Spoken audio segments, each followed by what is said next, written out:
Well, it's the opposite. Can't be planned until it's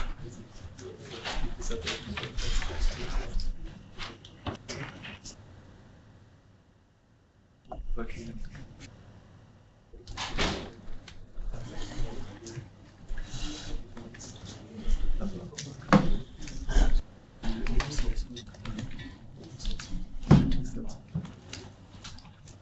Then I tried to find a way to run along the way I'm going to be.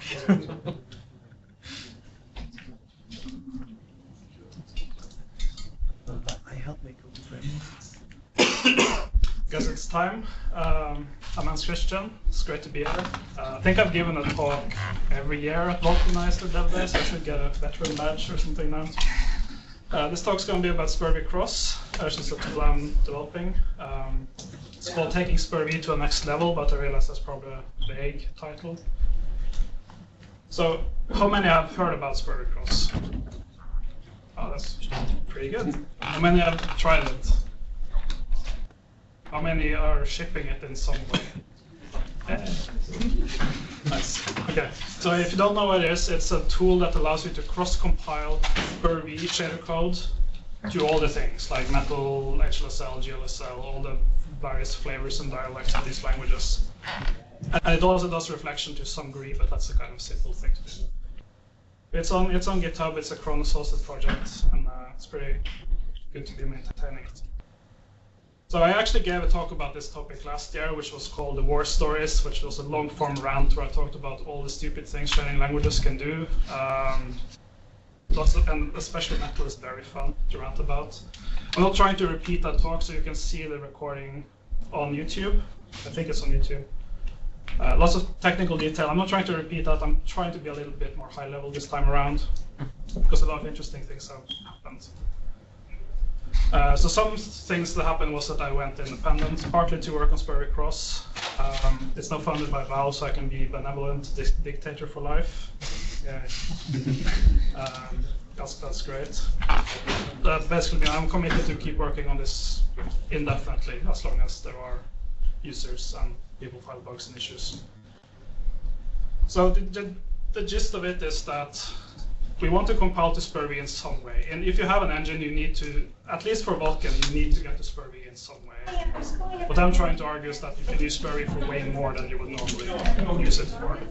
So there are three major ways to get to SPIR-V. Is the GL slang, which you probably might be familiar with, where you can compile Vulkan, just GLSL code to SPIR-V. That's the main path, if you will. But there's also a lot of HLSL work that's happened. Like you can use GL slang's HLSL support to get to SPIR-V.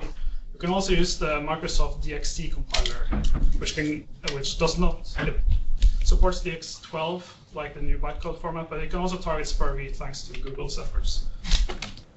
Some interesting things you might want to do is emit SPIR-V directly from a shader graph. No reason to emit weird code which is about SPIR-V. Or you can make your own language, even like Leonard Ritter did with his Scopes language, where you can target LLVM and SPIR-V and uses that to goes through SPIR-V-Cross and then targets this in GL, because Vulkan is very hard. Yeah, so you start in your favorite language. I'm using an example here, HLSL. I like GLSL, but yeah, this will make the code snippets more interesting. You go to SPIR-V, that's very binary format. You don't actually read that yourself, but you can do things like target all the things from HLSL. You can target ESSL 1.0 if you're still caring about GLES 2. I know some people do. You can target modern GLSL or GL 4.5 or something, or GL 3. You can also target Vulkan GLSL, which might make little sense, but it has some use cases. You can target HLSL SM5, which would be D3, D11. You can also target D3, D9 even, but that's not really well tested. I know some people use it, but don't expect you to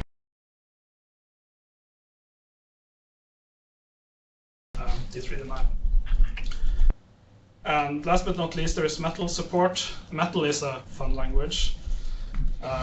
No sarcasm there. Yeah, so a lot of work has gone into Metal over the last years, because it's the most popular one because it's a very special use case that I'll get into. So I think this marks the new wave of shader cross-compilation, if you will, where in the past you would have HLSL to GLSL using some random ad hoc tooling. HLSL-CC is probably the most popular one, but they're not really open source in a way that you still need to rely on some closed source component, like at least the FXC compiler, and running that through Wine somehow, and it's just messy. But I think this new wave is you start in HLSL. Most developers use HLSL. To go to target DX, you just use that. But to target everything else like GL, Vulkan, Metal, you can use SPIR-V. And I've seen several examples of this now, like the EA Halcyon engine uses this path where HLSL goes to SPIR-V to target Metal, and even AVX2, interestingly enough. Even the Microsoft's own cross-compilation solution, which is on GitHub, uses this code path, but it actually uses SPIR-V-Cross to target D3D12 to D3D9, 10, and 11, which is really strange. They do, so that's cool. And on the right there, I have lots of nice tweets I like to read. People like to use SPIR-V-Cross for their stuff. So very happy about that. It's very good to see happy users. That's basically the only reason I'm still working on this stuff. It's also part of the Vulkan portability initiative. And the portability initiative is really just there to target Metal for the most part, because there is no way to use Vulkan on the Fruit devices. So here SPIR-V-Cross is used to runtime translate SPIR-V into Metal. And that's one of the reasons why Metal backend is so important, is that this is actually a critical path in some title. Like Valve ships Dota 2 and Artifact on it, and some other projects as well. So I mentioned Vulkan GLSL, why it might be useful. I find it useful for two major things. It can actually do a thing I call a de-optimizer, which is where you take SPIR-V, you make that into Vulkan GLSL again, and then you go back through GLSL to get you back to SPIR-V. Why would you ever do that? It actually de-optimizes aggressive single static assignment, which is what you get when you run SPIR-V opt. It's very weird looking code, but it's supposed to be more optimized. Turns out some drivers kind of don't like that in all cases. So to test workarounds, or just to check if this is the driver problem, going through a de-optimization step like this can actually help. It has helped isolate a few bugs in the past. There's also the debugging case, where if you want to debug a capture of a Vulkan app, you don't want to read a SPIR-V. That makes no sense. So one of my favorite use cases is in RenderDoc. Again, great tool. You can actually look at a pipeline, decompile a shader, edit the shader code in Vulkan GLSL, recompile that, and see the updated results in the tool. That's like mind-blowing. But you kind of want Vulkan GLSL output there, because you don't want to sit and edit shader code that looks like this. You just can't make that work. I think when I write the SPIR-V file, it takes 10 attempts to make it past the validator, and that's not fun. So that's another reason to have Vulkan GLSL. There's also an interesting web tool that has been developed by Tim Jones over the last years. It's the Shader Playground. It's a really nifty tool where you can test random shader compilation stuff, where you type in some code. I want to use HLSL with this compiler, emit SPIR-V, go through SPIR-V-Cross, test output. So you can explore the kind of output you're getting without investing a lot of time into integrating it or something. It's pretty useful. So really the goal, was the point of all this, it's to take SPIR-V and make it the de-facto shading language, because right now there just isn't one true way of. You have to deal with all the platforms, and they all have different shading languages and different bytecodes, and it's a mess. At least 3 different ways with DX bytecode, SPIR-V and Metal. They don't have a bytecode, sadly.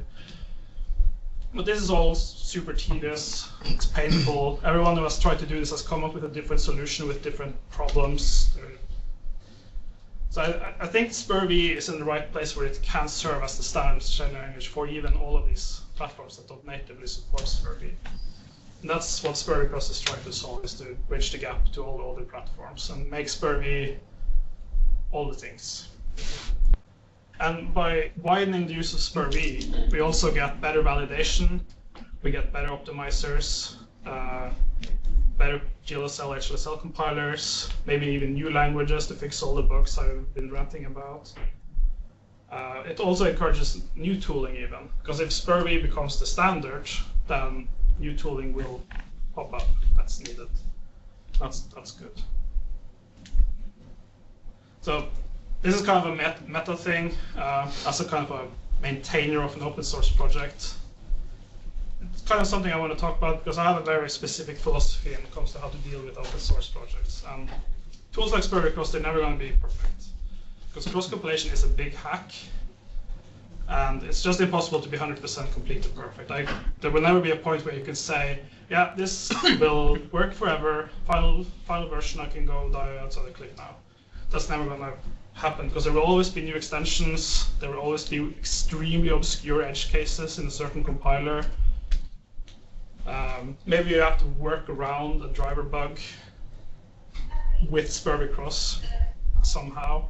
Like a few metal bugs have actually been worked around in SPIR-V-Cross, which is fun. But since we're never going to be perfect, there might be issues. So the way to fix that is just by being as responsive as possible. That means quick bug fixes, quick response, and review of pull requests. And you kind of have to sacrifice, like you're not going to spend 2 months making the perfect version of some kind of feature. I'd rather just iterate extremely quickly, because the worst thing that can happen is to let our issue count spiral out of control. Because as a user, if I'm making an issue or file an issue to a project, the worst thing that can happen is there's no reply, because it just drowns in the noise. Like if you're opening a ticket, oh, there are 1,000 issues open.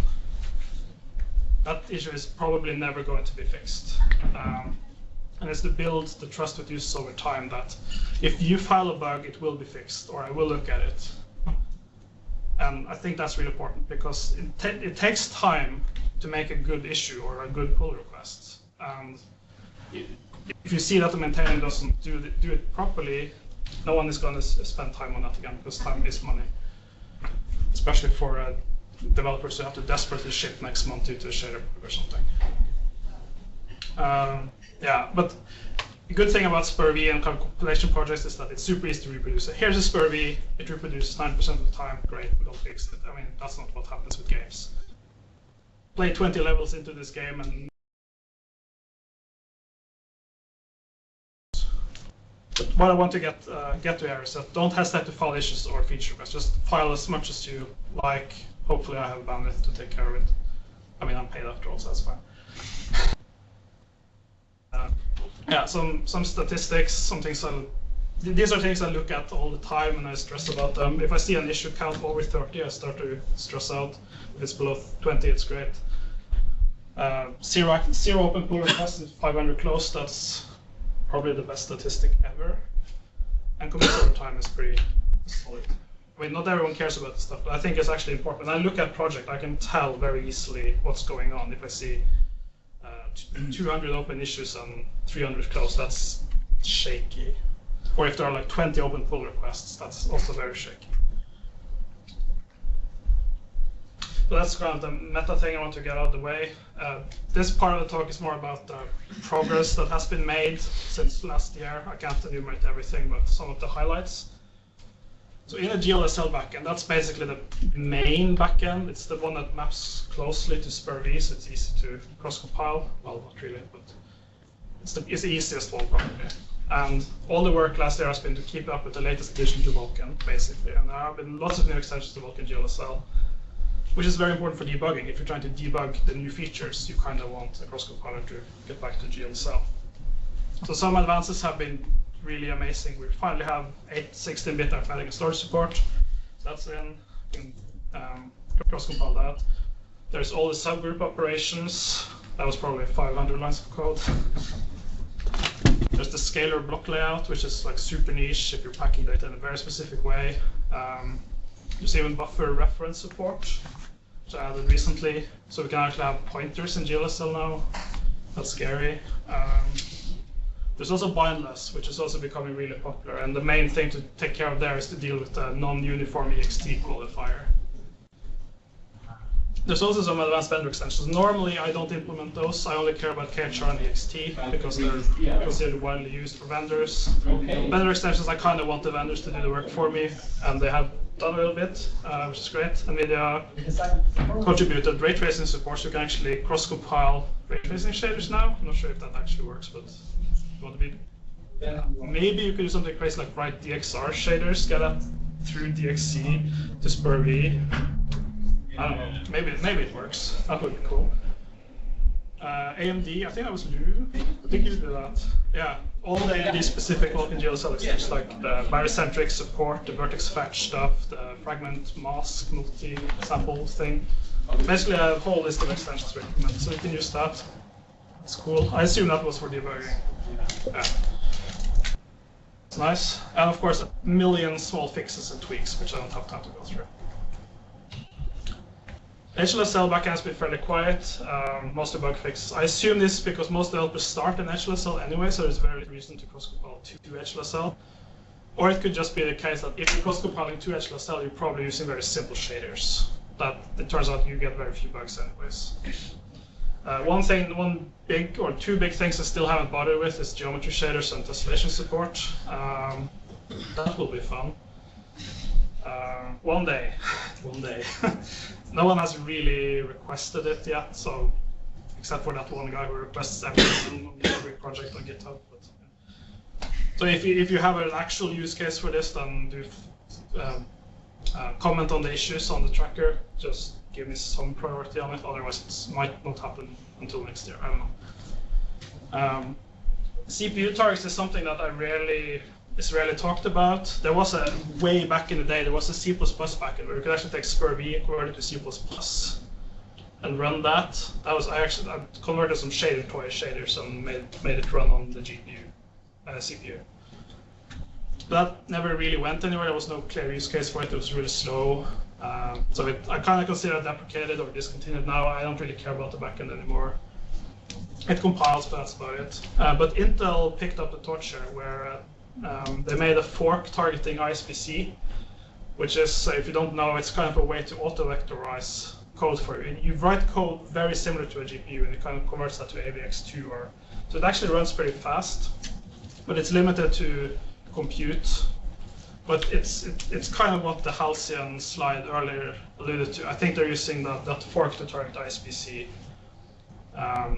So that's an interesting thing to check out. You can check out the Intel's fork of that. Basically, the threads in a work group maps to a lane in AVX or SSC or whatever. It's pretty cool. But among all the backends, Metal is the most important one. I think that's the only practical way to target Metal from a cross-compilation solution. At least that's open source. There might be others, I don't know about them, but I want to know if so. It's also part of the portability initiative. You need to be able to convert SPIR-V to Metal. It's an important part. But I like to give out a special thanks to Chip Davis, who has implemented a lot of crazy advanced Metal backend features over the last year that I would probably never get to because they were extremely painful. I mean, they were painful to review, so I assume they were really painful to write as well. Yeah, that has happened. So the Metal backend is looking really good now. But it's not just Molten VK, it's also a project like GFX RS, which should not be forgotten. That's kind of part of the portability umbrella. So I want to go through some features, which might have some more technical side of it. Metal tessellation is interesting in a very sarcastic tone. It's different from all the other APIs, which makes cross-compilation really hard. I thought it would be almost impossible, but it turns out it might actually be practical. So in Metal, vertex and tessellation control shaders don't exist, or hull shaders. You kind of have to emulate them if you want to work in the old way with SPIR-V or GLD, 3D, whatever. So we emulate this with compute shaders, basically. And the goal of the hull shading stage is to emit a buffer with tessellation factors, which is then consumed by some magic stuff which actually spawns the domain or evaluation shaders. So we kind of have to emulate this in a really weird way, and MoltenVK implementation has to do a lot of magic to set up all this state. I'm not sure how this even works with indirect tessellation, but apparently it does. One major use case that motivated this was to run DXVK games, which translate DX games into Vulkan, which then goes through MoltenVK. And this apparently works in some games. I don't know why, but it does. But just don't rely on, please avoid tessellation, it's going to be horrible. So some example here. This is what, on the left is what the GL code would look like, some random crap tessellation code. But what you see in Metal, I had to comment out a lot of stuff because this is like 400 columns of crap.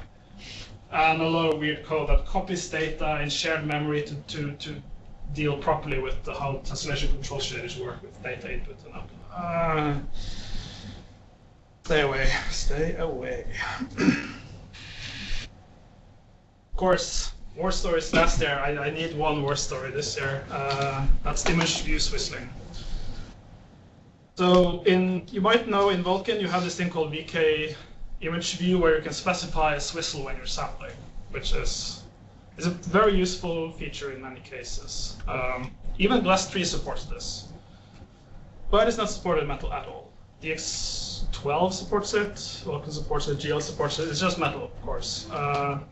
So normally we wouldn't bother with this, but it turned out for some games it was kind of important to have a path where we could dynamically swizzle all texture samples in the shader. Some games just need it. So yeah, basically in this mode, if you have to use VkImageView swizzles, you can actually enable a path where it will look up a swizzle code from a buffer, put that through 4 loops of switch tables, and then it swizzles the texture for you. Don't do this, please.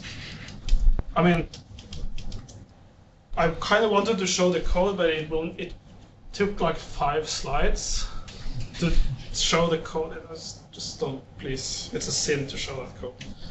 That's my biggest horror story for Metal. It's terrible. Some more useful features is the indirect argument buffer support. I've kind of put it on the back buffer for ages because there was, yeah, I thought it would be extremely difficult to implement. It's a Metal 2 feature, and if you know Metal, in Metal 1 you kind of have old school descriptors where you just put, here's a buffer, here's a texture, blah, blah, blah. It's very GL D311-esque. But in Metal 2 they introduced the argument buffer, which is kind of a superset of a descriptor set. So the idea is that we emit a buffer which contains references to resources, which is basically what the descriptor set is. It's just a little bit more abstracted. But here it's very direct. You can actually copy text, copy descriptors around, which is really interesting. But Vulkan doesn't support that, I think. Yeah, basically that's a path that will allow less CPU overhead in MoltenVK, I assume. I'm not sure if they've implemented it yet, but it's on the roadmap, I think. So I implemented that. That was not too bad, actually. Just took a few days. There's also, this is where we get into crazy territory.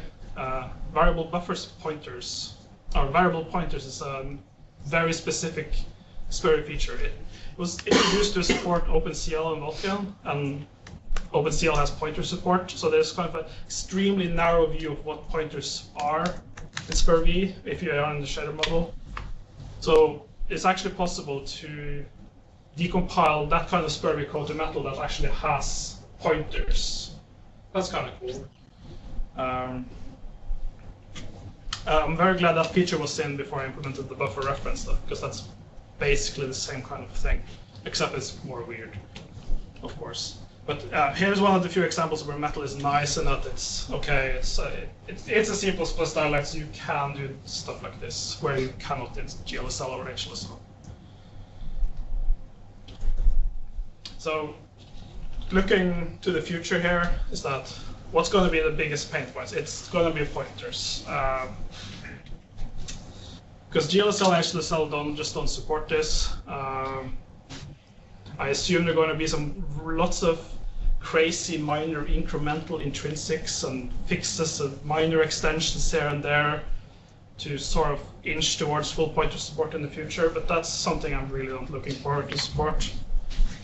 Because there's a big shift in SPIR-V where you have the kernel mode that has full pointer support, you can cast them to integers, you do crazy stuff, or you're in Vulkan where everything is logical.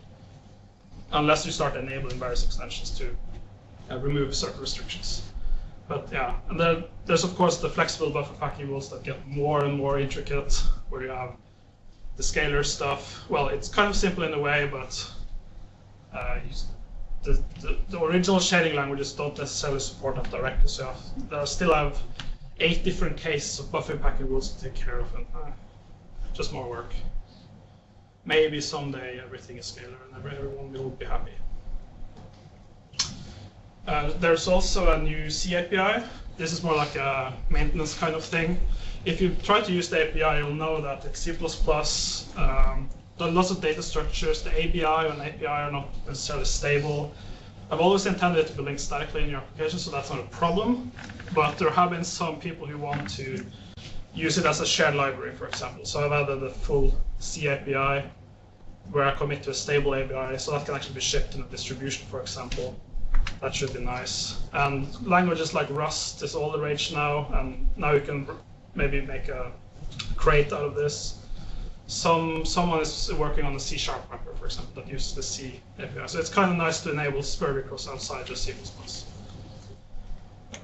So some takeaways is, yeah, make SPIR-V your main target, go to that, and then hopefully use SPIR-V-Cross to target everything else. If you're going for portability, that's my takeaway.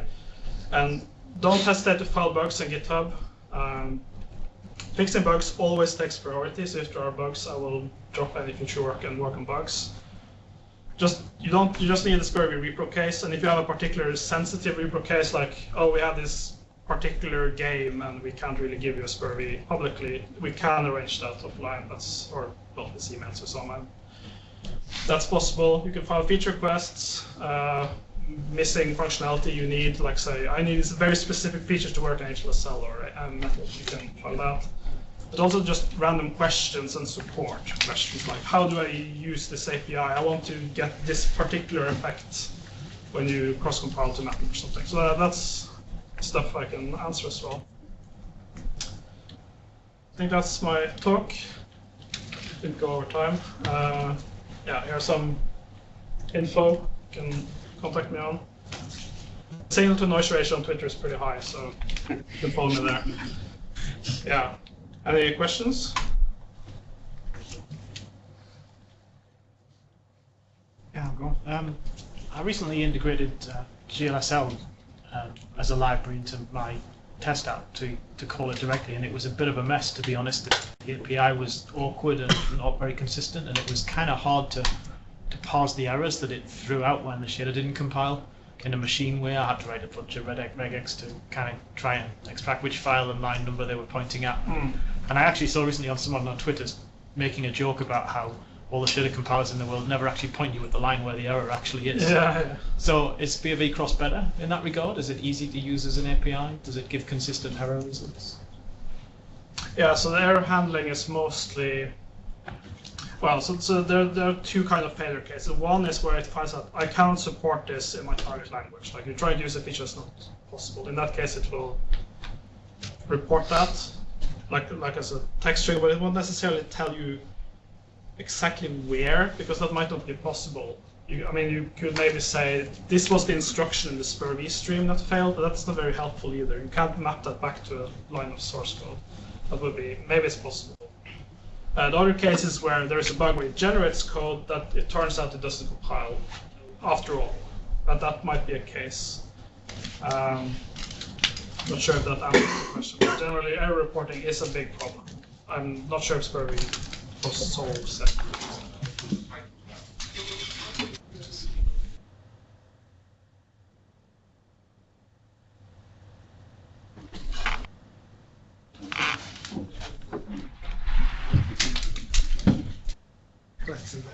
When you say target SPIR-V in your engine, do you mean convert SPIR-V, let's say, from GLSL and then target HLSL and metal and everything? Yeah, so I think there's two main paths there. There's either you write in GLSL, you go to SPIR-V, and if you target something else, you can cross-compile to that. Or you can start in HLSL, target SPIR-V, and then go through everything else. Well, with HLSL, you can just use Microsoft's compiler to target D3D or metal and GLSL. Yeah. So the idea is that you should, I mean, the whole goal of a shader pipeline is you write your shader once, and then you have the problems. How do you make that work on all the targets? That's the problem. And how you get there can be pretty annoying. There are lots of weird, I mean, some people end up doing text-based replacements and a million macros and just sort of makes it work, but that can work in some restricted cases for HLSL and GLSL. It's similar enough in many cases that you can get away with it, but not metal. That's just impossible, I think.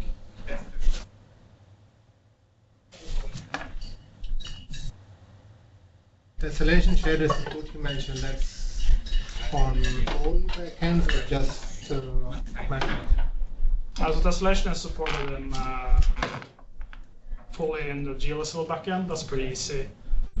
There is metal support. Although I'm not sure how good it is. I mean, the initial pull request was over 1,000 lines of code. There must be a bug in there somewhere. HLSL doesn't. I don't support cross-compiling to HLSL because no one has really requested it, and it might be very difficult. Yeah, that depends on. I mean, if no one needs it, why? Kind of a niche. I think cross-compiling to HLSL tessellation would be a very niche feature. Yeah. What are your thoughts on Microsoft's shader conductor? The library? Yeah. I haven't used it. I just saw that they did that and talked about it. I haven't tried using it. But I included it there because it plays into the idea that many people are going HLSL to SPIR-V. And it was very interesting to see that they also have the same ideas about how the cross-compilation chain can work.